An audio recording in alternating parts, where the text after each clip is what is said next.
dear to my heart. And you know the spirit of it. It is collaboration, right? So the theme we're going to go by is the future is collaborative, co-creating what comes next. And I'm sure we all are excited here to see what's next in this panel for each one of us. So the future will not be built in silos. It will be shaped through collaboration, diverse perspective, and collective action. As industries continue to evolve through technology, shifting customer experience, expectations, and global challenges, meaningful progress depends on bringing together different voices, different disciplines, and different experiences, as we said. I think this is why I'm very excited about the panel today, because each one of them, wow, you have to hear about their background as I get to introduce them. And actually, without further ado, you will learn from the leaders about their work in the strategy, branding, innovation, entrepreneurship, and business transformation area. So I'll say faster, Seekal, as we get started with this interesting session in the cons. So let me actually, as I call your name, please introduce yourself and take a moment to celebrate all your wins, all your accomplishments, because as I said, right, we take too much effort to be where we are. Right? So, and please, as I announce their name, give them a big round of applause and welcome them with the best energy you have in the room today. Let me please welcome, right next to me here, Maya Joelson. She is the CEO and I'm honored to share my mic with you. And Wall Street, please. And Wall Street, please. All right, Maya, please go ahead and introduce yourself. Maya Joelson. Part of our questioning or later? Your introduction. I'm an international economist. One of the things I did while I was at Harvard in 2003 was argue with the president, Larry Summers. Amazing. Who is now in the Epstein files. And he said women weren't smart enough to be economists. I said he was the one that had screwed up Russia, where I had known about at different countries. And so I wrote the first paper for the World Economic Forum about why women matter. Woohoo! Why women matter.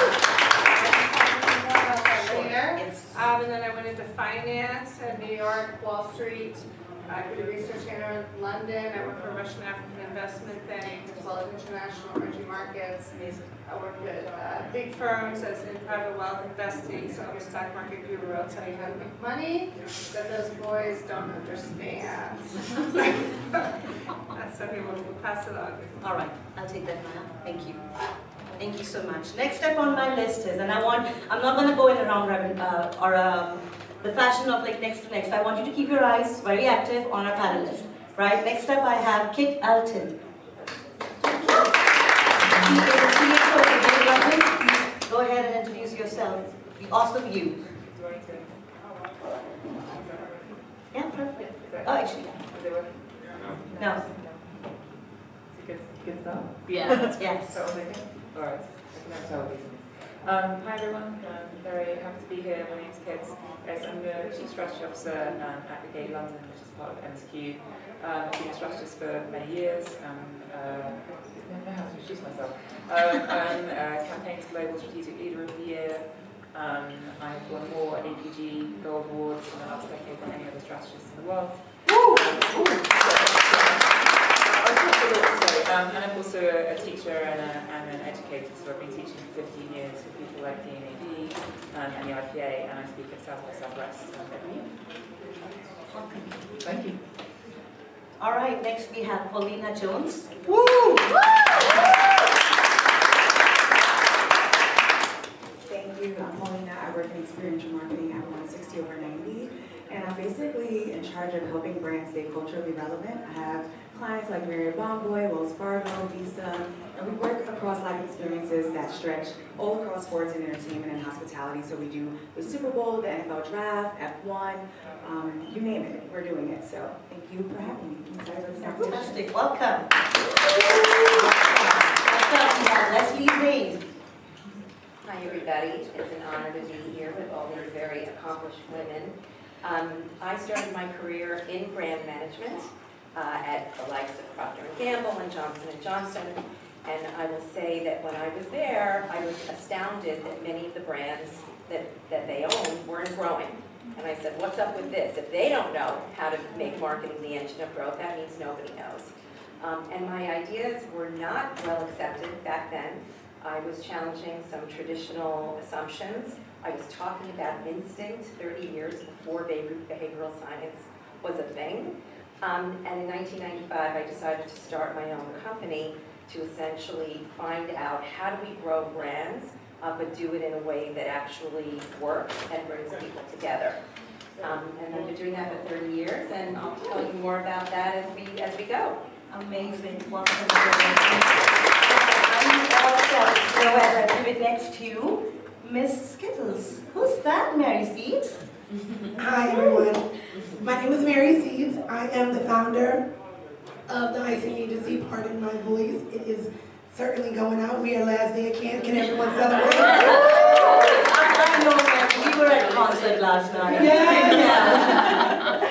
I've owned my agency for 10 years. Last year we crossed the $100 million mark. In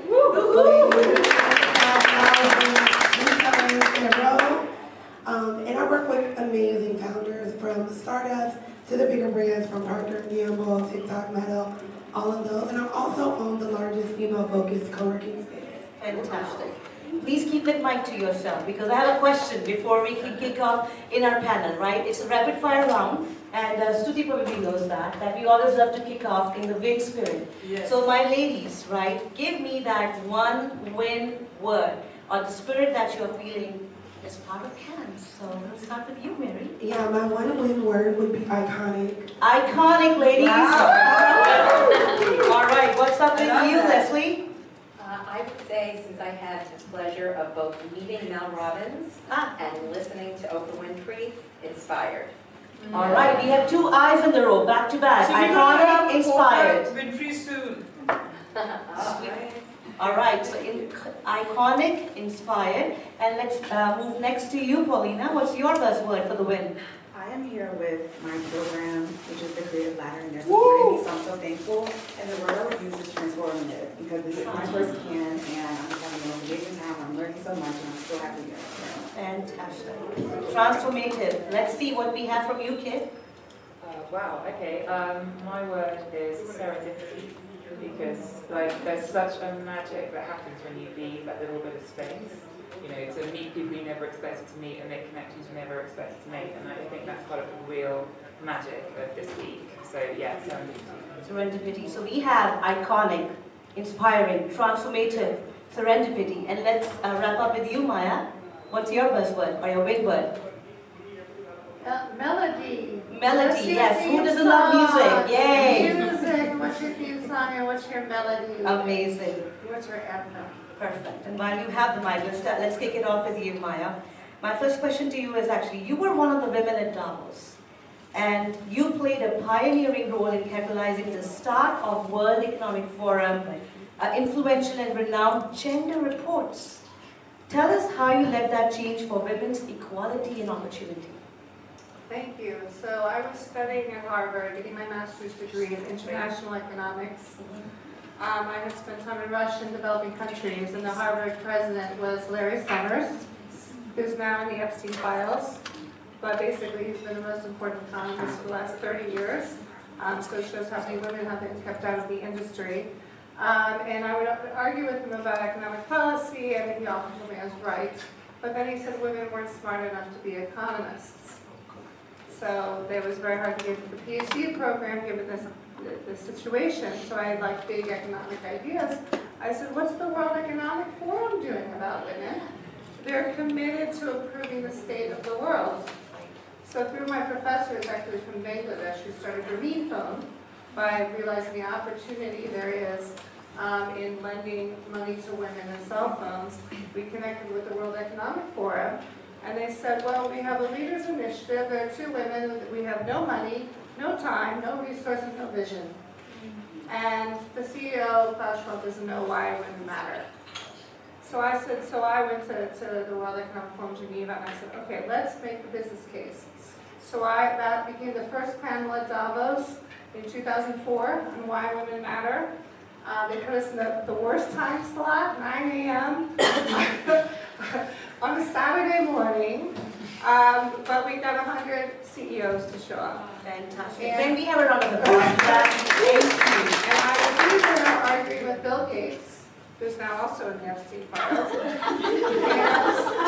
And the CEO of McKinsey, who's supposed to be a smart, intelligent man. And he said, why bother hiring women because we're just going to have babies? I said, one, not all women have babies. Two, even if they have babies, they have brains. And we happen to be 60% of the educated labor force in the US and around the world. And we're 80% or more of purchasing decisions. So all these corporates, it's not charity to hire women, it's smart strategy.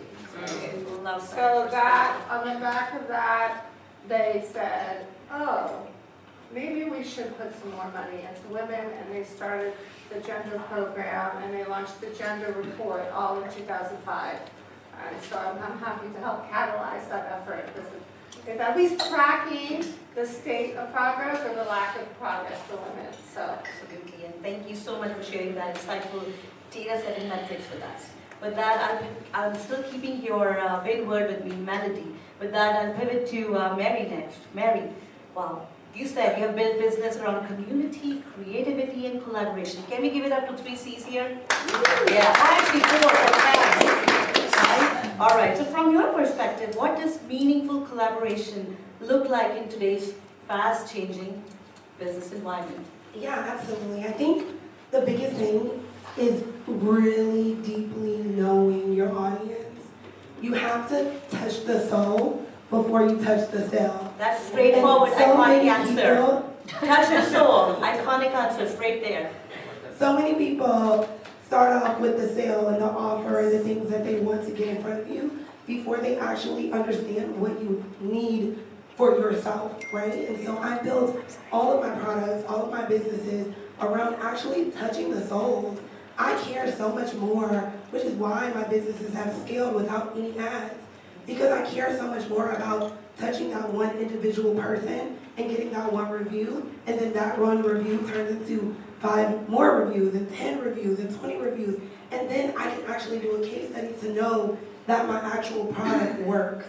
But so many people start the business, they run ads, they feel like it's not performing, and then they're like, maybe my business doesn't work. No, we need to figure out who are the souls of your audience. What music do they like? Do they have kids? Where are they shopping? Who are your competitors? It's not what are your competitors doing, it's what are they not doing. And when you really feel, oh, my competitors, all they do is sell, maybe I'll do charity. Maybe I'll take a percentage of my proceeds and give to charity, and that's what we did with my first brand. And that's how also we got so popular in the influencer, well, it was an influencer thing because we were like on MySpace, so it was like real but in that world, that's how we got so popular with the celebrities, is because when I walked up to them and I had these little simple t-shirts with cool phrases on them, but they were printed on 97-cent quality t-shirts, they cared about the mission. They cared that I was giving 20% of our proceeds to Susan G. Komen because my grandmother passed from breast cancer. And they had someone in their family that was on that same fight. So when you touch the soul, you'll get the sale. Bravo. Thank you so much for sharing that. Really all right, I'll pivot next to you, Leslie. I think how can businesses use consumer understanding, right? Share your perspective. I think I want to build up the narrative with what Mary shared, right? On how we can continue to create more impactful and more collaborative growth strategies. Sure, my pleasure. I love that question. Let's start by first understanding what consumer understanding is. Because I think most people think that consumer understanding is focusing on what people say they want, what they say they need. And what we now know is that what people say has no predictive value to what they actually buy. What we really need to understand is people's associations and memories, because a brand is nothing more than the cumulative memories in their mind, for some brands going as far back as childhood, if it's Coke, Pepsi, McDonald's. So let's first have that shared human understanding. If you want to improve collaboration and diverse collaboration, just throwing people into a room and saying, figure it out, lock the door, come out when you solved it, that is just simply not going to work. We all have to have a shared understanding of how the human condition works and how people actually choose brands. And that's really the key to successful collaboration. She, I think, was very articulate about making the business case for women. So if you want to make the business case for diversity, the business case for collaboration, we actually have to have good results when it comes out. And that simply comes from a shared understanding of how humans actually make decisions, which is through their memories. Very, very well said as well. Leslie, thank you so much. Paulina, I'll pivot next to you. How do you think the brands can culturally stay relevant if they are pursuing the partnerships? Yes, so I think nowadays it's not just about logo placement. You know, brands have to ask themselves, not just how do we show up, but how do we add value? Yeah. People want to be a part of things that are bigger than themselves. People want to feel like they have a part of the community. People want events and live experiences, which is what I do, to speak to who they are, speak to their passions, and when a brand participates, rather than interrupting or disrupting the culture, that's when the cultural relevance just comes through naturally. Thank you, Paulina. Yes, great. All right, Kit, I'll pivot to you as we kind of like wrap up the first segment of the question around collaboration and all, right? So how would you define collaboration in this changing business environment, or I should say never change, or continuously changing business environment? Yes, we're living in constantly unprecedented times, aren't we? So I think, you know, successful collaboration, I think it's really important to say it's not about everyone agreeing. It really isn't. It's about different people helping each other to think better. And, you know, the most valuable collaborations have a little bit of tension, a little bit of friction, different perspectives, often different priorities, and that is okay. Like, the aim is not to like sand all of the edges off and just get to like the answer that everyone kind of agreed on. Like, we've all sat in those kinds of meetings, and that's where you end up with kind of a really boring, usually quite a bland answer. So I think it is about everyone agreeing, because you're going to make sure it's not about consensus. And I think also just building a little bit on what you were saying, it's about making sure we're all solving the right problem. Yes. And like, this might sound so obvious, but like, it's really astounding, because, you know, when I was head of innovation at Bernat, I designed a new process, you know, a new creative process. And at the beginning of it, what we would do is get everyone in the room who was in every discipline that might touch this in any way, and every single person had to say what they thought the challenge was and write it down in one line. And every single person had a different answer, right? And so that's why that meeting was so important, because we had to go, no, we all need to agree there's just one. Because otherwise everyone just defaults to solving what they think the problem is. And that's not collaboration. So I think, you know, making sure we're agreed on the problem we're solving, it might sound really, really obvious, but it's absolutely like the fundamental first step in making collaboration safe. Sure. I think, it might sound like a very simple concept, but the thing is, you just explained very beautifully the complex situation into, like, pivoting into a very simple answer and actually building very well on Leslie's point, right? It doesn't matter you put other people in the same room and walking out with nothing. It's a psychology, mindset thing. And so thank you for sharing that perspective with you. All right, Maya. Great, yeah. You see your excitement. No, because after the World Economic Forum, McKinsey, who the Forward and Believe in Women, they all did studies, and diverse teams provide less groupthink and better decision making. So it's very consequential. Case in point, President Trump got rid of the women, got rid of a lot of diverse views, and then made a foreign policy colossal disaster to invade Iran, because they thought, oh, Iran's the same as Venezuela. So because they got rid of diverse voices, they made very big, consequential, wrong decisions that are impacting all of us. Higher inflation, higher oil prices, we're probably going to have a lot of shortages. And so that's a case in point about why keeping women out of the room leads to very disastrous decision making. All right, we see some hand cheering here, which is great. I love that. For the audience, what's the win word? Come on, we need some volunteer here raising their hands and to give us how you feel from learning from such an amazing leaders right here on the panel. Come on, quick one hand raise. Maybe there. Oh yes, I see it. Perfect. Aspirational. Aspiration. Oh, love that.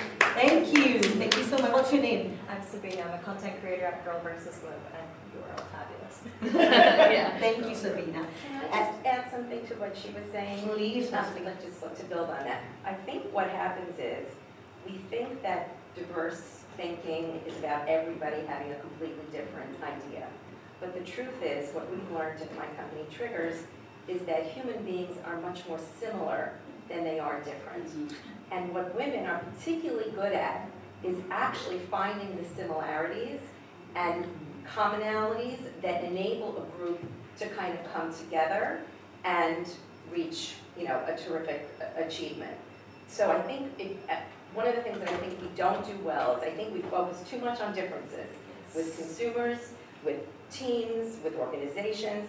We're really so much more alike. We all want the same things: family, appreciation, self-esteem, love. I mean, we really are much more similar than different. And so I think that that's what we really need to concentrate on. What are the things that we have in common? That's going to enable us to reach our goals faster. Thank you so much for sharing that pinch of inspiration with us. And I love that you're still sticking up with your win theme of inspiration, right? Awesome. With that, Paulina, I'll pivot to you. Since we had a little bit audience engagement, right? Let me ask you this question. So what do you think collaboration plays a role in getting that audience engagement? Yes. Audience, and I would love for you to pay a little attention here, because it's for you. Yeah, so I think nowadays collaboration isn't just a nice to have, it's a growth strategy. And to Leslie's point, when you are partnering with different organizations, although you may come from different industries, different sectors, you have to have the shared values, you have to have the shared audiences, you have to have the shared community that you're trying to cultivate. I think when you're collaborating, whether it's for me in live experiences, right now I'm working on Super Bowl and we are partnering Marriott Bonvoy with Men in Blazers, which is a soccer podcast. The through line is the fans' passion for soccer culture. So even though Marriott Bonvoy is in hospitality and Men in Blazers is a soccer podcast and broadcast, the through line is that shared passion for soccer and of course fandom. So I think most important is understanding your community and finding partners that can speak to the same values as you, and also what is the outcome that you're trying to accomplish? What are you trying to cultivate? What is the community that you're trying to build? I think these are the most important things which will help you find the right partners. So I think, that's You said it amazingly, and with that actually, Maya, that gives me a trigger question to you while we are speaking about sports and brand and audience engagement, right? How are you now trying to change and progress the conversation about women's potential? Let's talk music, film, and movies. Right, I have one more trick up my sleeve, but We love the collection here. yeah, I got Mary Poppins. So basically what happened is that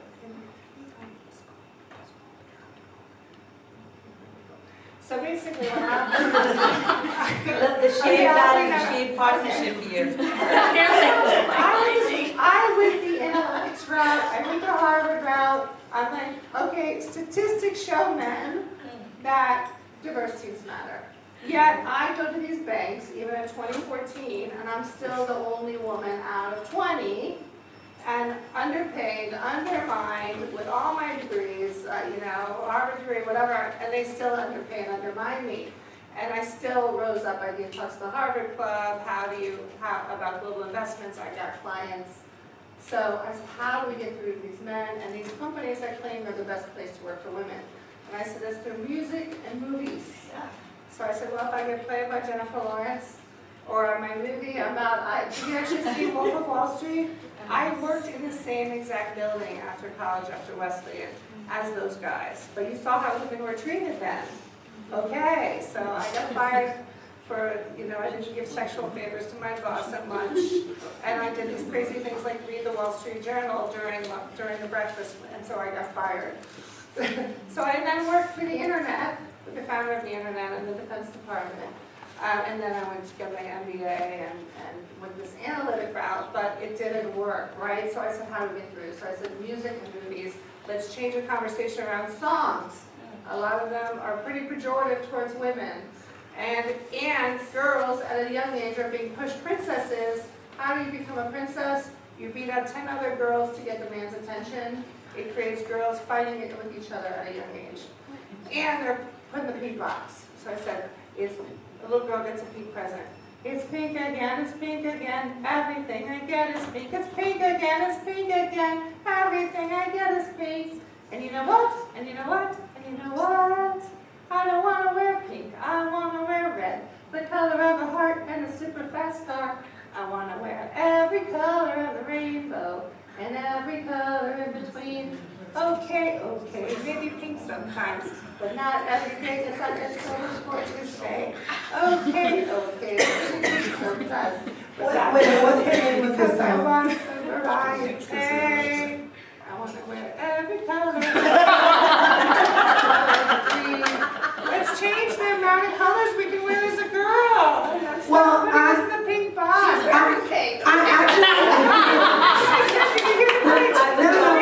But not every day.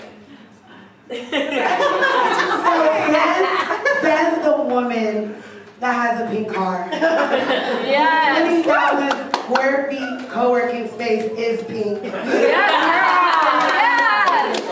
I would say that me being a 38-year-old black woman, having a $100 million business, and being able to walk into rooms where women and men don't look like me, and being able to sign checks and sign contracts wearing pink and sparkly heels is showing my daughters, is showing my grandkids, is showing my ancestors that I don't have to wear a black suit, I don't have to wear a red bow tie. I can literally be the girliest girl of my dreams and still get it done. And so I think that when we talk about women owning our colors and owning our femininity, it's very important that we lean into that. There is already enough men. There is already enough others. There's already, so when you want to lean into that femininity, please do it. Please don't feel like you have to stand on stage, dress a different way, because that was my biggest insecurity, and I have a doctorate degree. That was my biggest insecurity is, oh, but you're from the hood, and you don't speak like them, and you didn't work in corporate America. And I'm still Inc. 5000 2 times in a row. And I still was just on the power list with Oprah. Yeah. So it doesn't matter.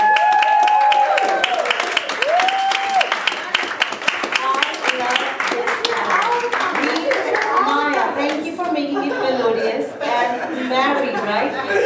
This is the panel. We have every color of the rainbow here, right? The point is the shared value, the shared mission, right? Thank you for brightening it up by keeping it real and authentic. And with that, Mary, actually, I'll come back to you on the point. We're talking about interconnectivity now, right? So how can leaders create actually spaces with a diverse perspective to give some breakthrough ideas and the long-term impact? Yeah, absolutely. I think the first thing is the cheapest form of marketing is collaboration. The cheapest form of marketing is collaboration. It is absolutely free for me and you to do business together. It is free. I have an audience, you have an audience. If I do hair and you do makeup, we serve the same woman. This same woman wants her hair and makeup done. And then we can collaborate with another woman that does nails. That same woman wants her hair, makeup, and nails done. Us three collaborating using our shared audience will expand our businesses tremendously. But the problem is, most founders, most companies, they think that if I partner with someone else, I'm now giving them my market share. You're already giving us your market share by running ads on Meta. We can literally see all of your data, who you're targeting. I can use that same data and retarget your audience the same way with my ads. Why shouldn't we be collaborating if we're going to ultimately target that same person anyways? So I think for me, it's twofold. One, having a diverse set of team, a diverse team. Everyone in some spaces that I go to, I'm like, oh my God, I see why your product sucks. Because you don't even have the people that are using the product in the office. When I started as my consultant journey, I worked in retail. and I run the streetwear department. And these are all guys that were over 50 years old and actually never wore streetwear. And they were like, oh, I don't think we should put this phrase on a shirt. I was like, Bob, listen. I was like, you have like, no, like, you are in a polo shirt. And you're trying to tell me, someone that has built a $4 million brand for $300, how to sell streetwear. This is what you hired me for, right? So I think companies need to focus on having really strong teams that are actually boots on the ground, understanding their audiences, like Rode, like Baze, like Poppy. The reason why those companies are scaling so fast is because their founders, their CEOs are actually boots on the ground, looking at the comments and evolving as fast as their audience wants this evolution. I think that's what's for me. Amazing, thank you so much. You can get anybody inspired. Love that energy. Thank you. Leslie, I'm going to ask you for your leadership perspective here, right?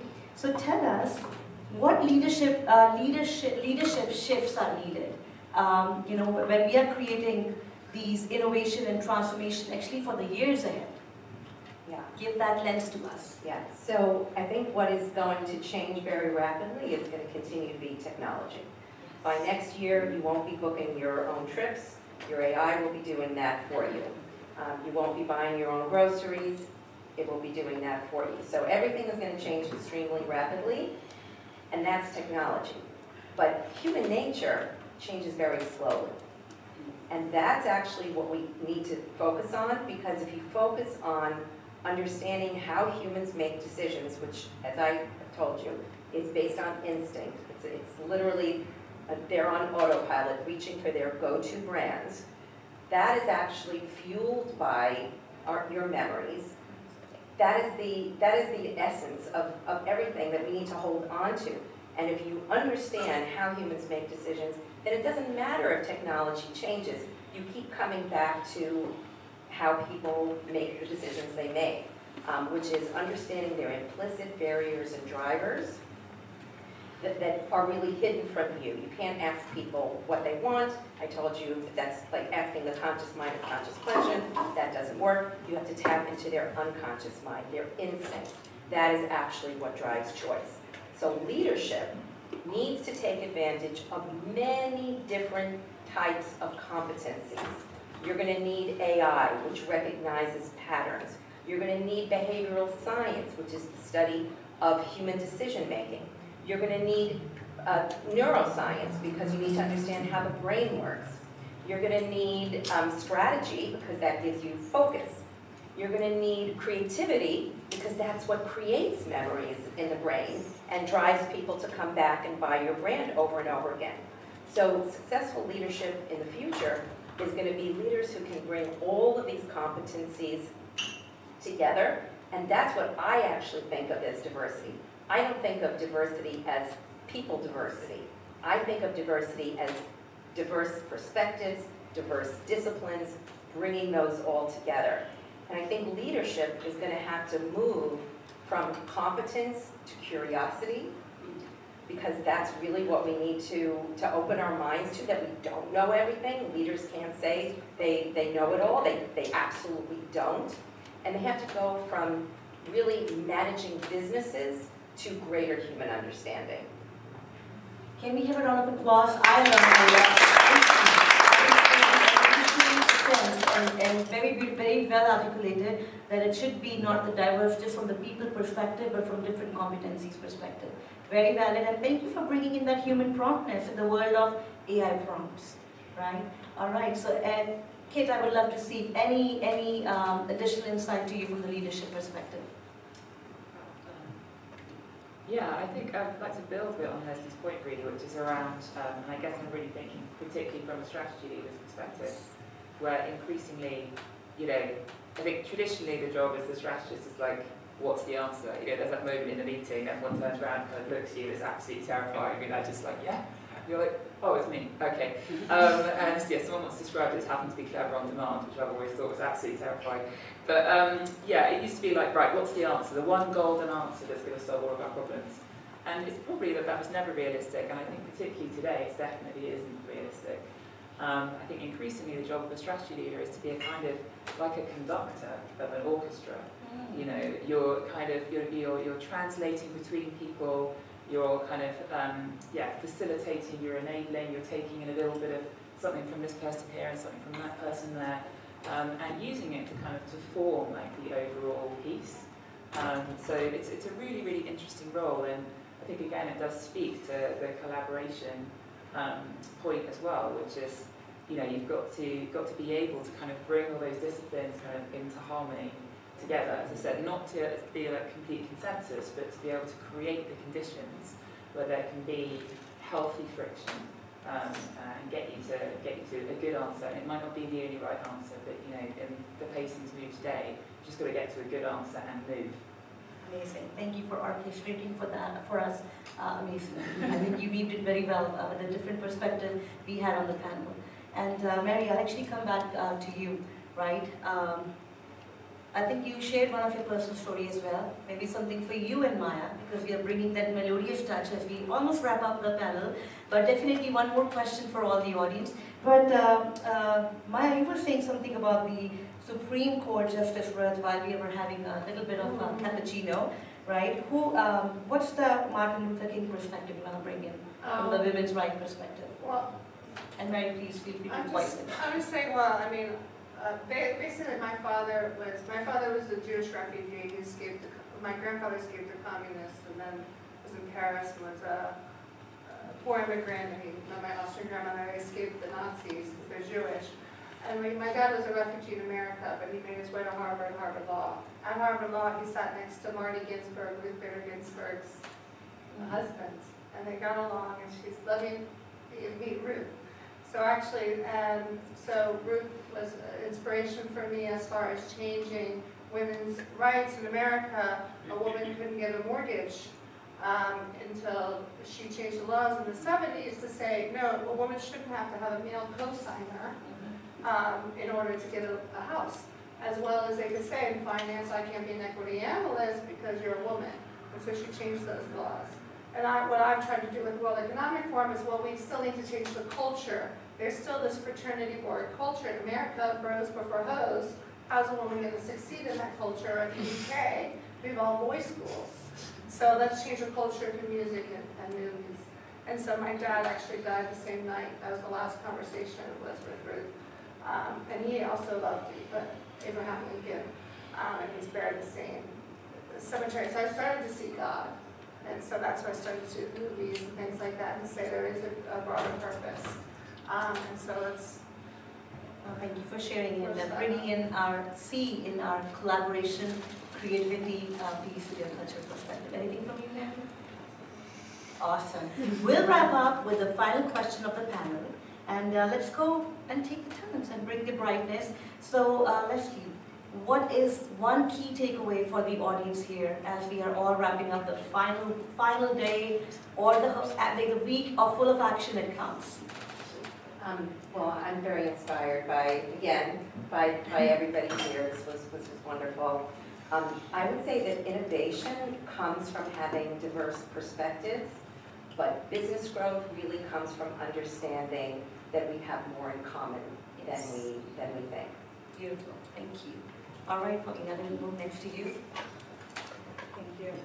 So this being my first can, one thing that I've noticed and what I will take with me is that most conversations, most collaboration doesn't happen in the board meetings. It happens over coffee, it happens on a Zoom call, it happens on the quad-set, and these relationships that you build can travel. Of course, you and I, Kyle, from India to New York, I'm just so appreciative of that one conversation that we had, which has led me to this panel today. And I would also want to say with AI and innovation, I don't even think it's a technology problem. I know we hear AI. I think it's a people problem. And the human connection is the most important thing. And overall, I would just say I'm appreciative and I'm thankful, and that's all I have today. Perfect. Audience, please some love.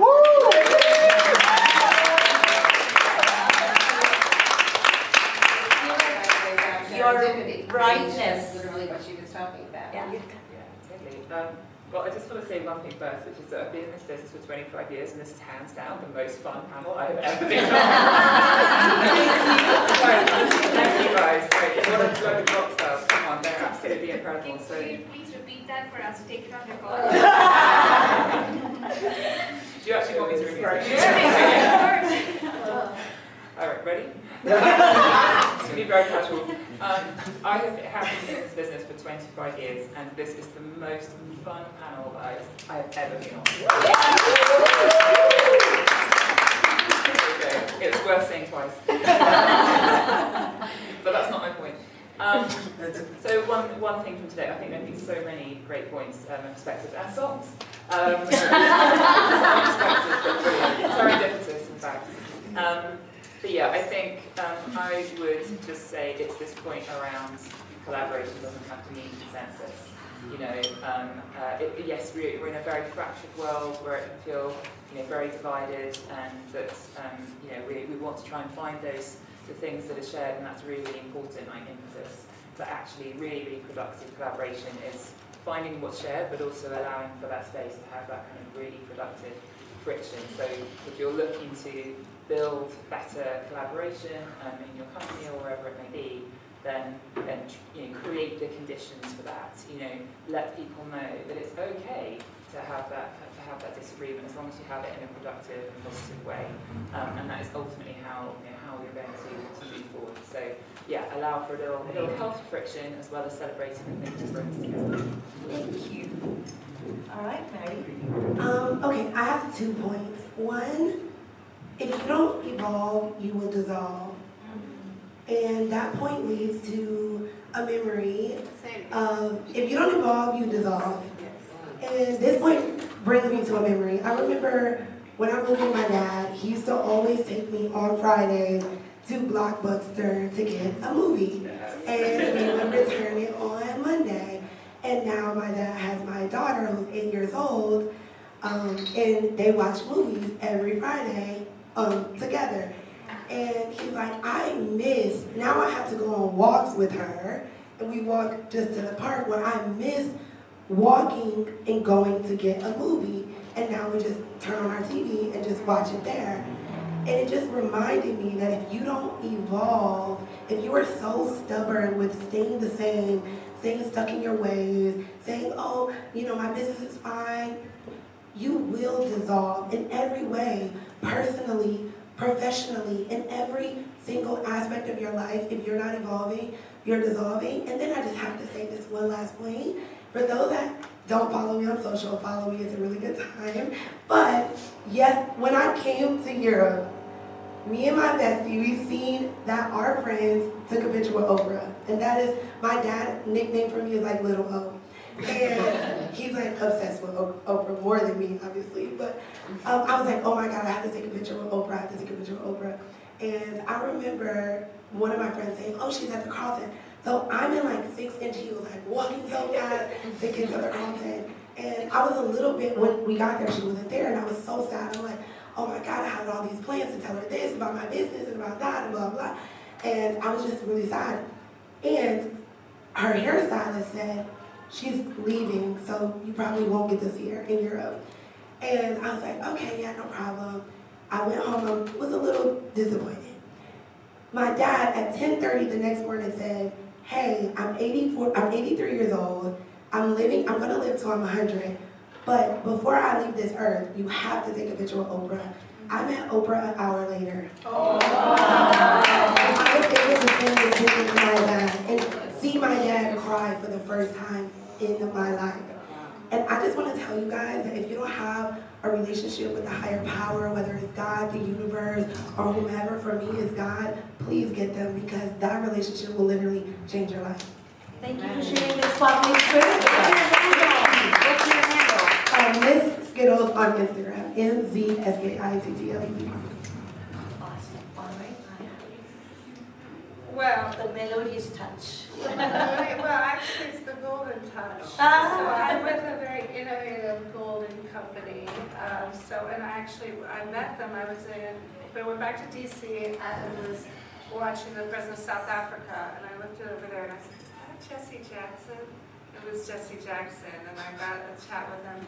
And I started talking to the founder of this gold company, and I used to be a macroeconomist for a major firm, dealing with India, China, everything, and I was their gold analyst. And now we have this wonderful technology in which we issue for Ghana, we've issued for Trump, he loves it too, we issued in Arizona, we can do it for sports legends, I want to do that, but I also want to do women historical figures. Because we have so much Instagram, you know, these Kim Kardashian, who's Kim Kardashian? You know, let's get, in the US, we're trying to get Harriet Tubman on the coin. You know, we have, you know, well, I like Alice Cowley, but when we think about Indira Gandhi, you know, Marie Curie, we have so many historical women leaders that we need to highlight. So that's one of the things I'm trying to do with this innovative technology in this gold company, to highlight our icons. Amazing. And to our amazing, amazing audience, I leave you back with the same inspiration, transformative, serendipity, iconic, and melodious. Be with that spirit as we wrap up the final week of Cannes in the Wind theme. Thank you so much for joining.